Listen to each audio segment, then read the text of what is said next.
It's the worst terror attack ever to hit the northeast. Over 54 people are feared dead, more than 140 injured after 11 serial blasts hit Assam. In fact, the bombs went off at about 11:30 this morning, 6 of them hitting capital Guwahati. 3 blasts took place in Barpeta and Kokrajhar each. 1 blast took place in Bongaigaon. 3 blasts were also reported in Lower Assam. The powerful bombs went off simultaneously at around 11:30 a.m. with at least 4 hitting capital Guwahati. Rajiv, right after the blast in the city, we saw angry people come out onto the streets, in fact, burn official vehicles. What is the current situation? Well, curfew has been imposed in Guwahati. There were fears that people might turn violent, and authorities were actually not ruling out riots because it was only a few days back that severe riots had devastated Assam in central Assam. Now, as per the latest reports, though police haven't yet come out officially, it is 30 people, around 30 are feared dead in all over Assam, around 150 injured. There were a total of 11 blasts, 5 in Guwahati, 2 in Barpeta Road, 3 in Kokrajhar, and 1 in Bongaigaon. Now, besides Guwahati, the 3 blasts that shook Kokrajhar were also very devastating. There are reports of around 10 being killed and around 30 people injured. Especially the blast that took place at Boro Bazaar, 2 within 5 minutes of each other at Boro Bazaar in Kokrajhar were very devastating. Around 6 people are feared to have been killed in Boro Bazaar in Guwahati. In Guwahati, at Ganesh Guri, there was mob violence. The mob turned very violent and they started attacking the police and even the media persons. The one fire brigade was attacked and partially damaged. The Guwahati is very tense and so curfew has been imposed.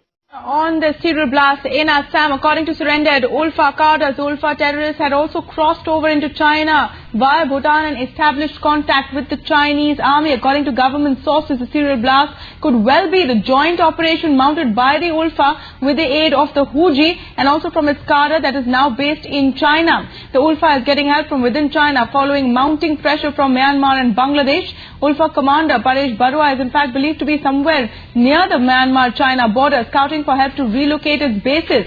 Police and intelligence officials said there could be up to 50 Ulfa militants now holed up in China's Yunnan province, led by its Lieutenant Parthajoti Gogoi.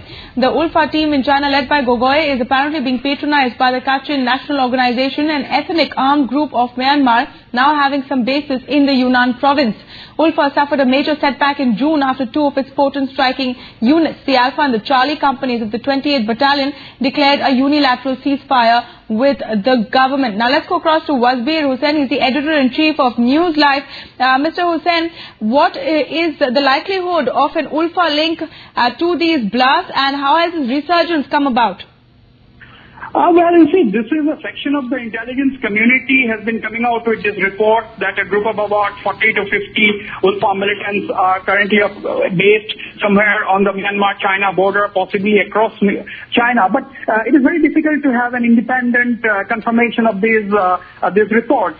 But the fact remains that, the Ulfa commander-in-chief had visited China at least to make possible inquiries about possible logistics. This was long back in the early days of the Ulfa's formation. You must understand that all of the Ulfa militants have not really joined the ceasefire with the government. It's only one particular battalion, the potent strike force that is called the 28th Battalion. 2 companies are on a ceasefire mode. And there are elements within the Ulfa who are quite capable of pulling off such kind of an attack. And moreover, at this juncture, when the Ulfa is facing severe reverses, I would think that the militant group would definitely have been looking for an opportunity to strike terror and send out the message they are still a force to reckon with.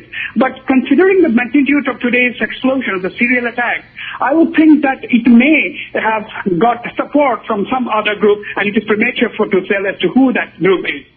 First, go across to L.K. Advani, senior BJP leader, who has reacted to these blasts. They have been I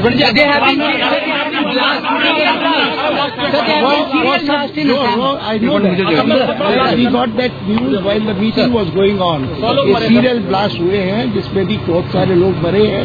उस पर अलग टिप्पणी करनी होगी तो करेंगे. लेकिन मैं मानता हूं कि इस घटना में भी एक प्रकार से जो देश में असुरक्षा का वातावरण है यह सरकार आतंकवाद का मुकाबला करने में सर्वथा विफल है, इस बात को पुष्ट करता है। साथ साथ ये क्योंकि आसाम में हुआ है, इसके कारण इस बात की संभावना है कि इसमें भी विगत दिनों में जैसे बांग्लादेश से जो घुसपैठ थी और बांग्लादेश से जो इलीगल इमिग्रेंट्स थे उनके द्वारा किया गया हो सकता है कि इस बार भी वही हो। इसलिए वहाँ का जो बांग्लादेश से घुसपैठ का मामला है वह भी उजागर होता है। The first reaction coming in by Home Secretary Madhukar Gupta on the serial attack in Assam. Look, as you know, probably, there have been 9 blasts in 3 different places.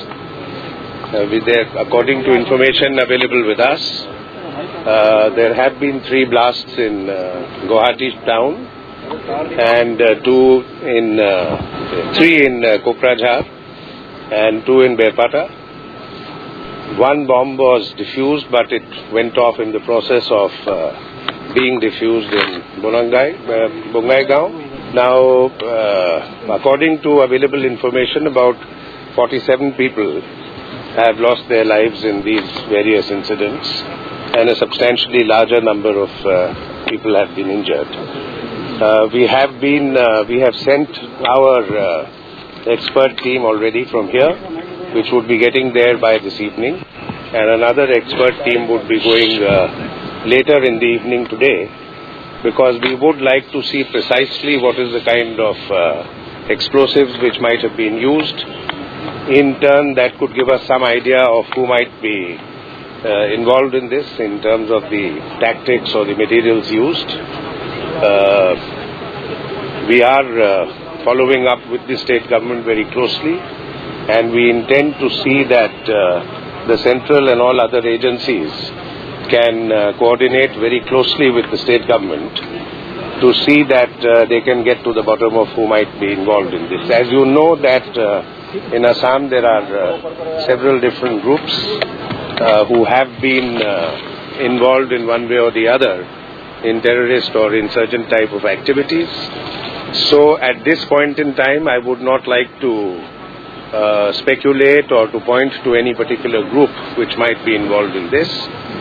We are looking at all possibilities, and we will therefore be dealing both on the preventive and the enforcement side with reference to all possibilities.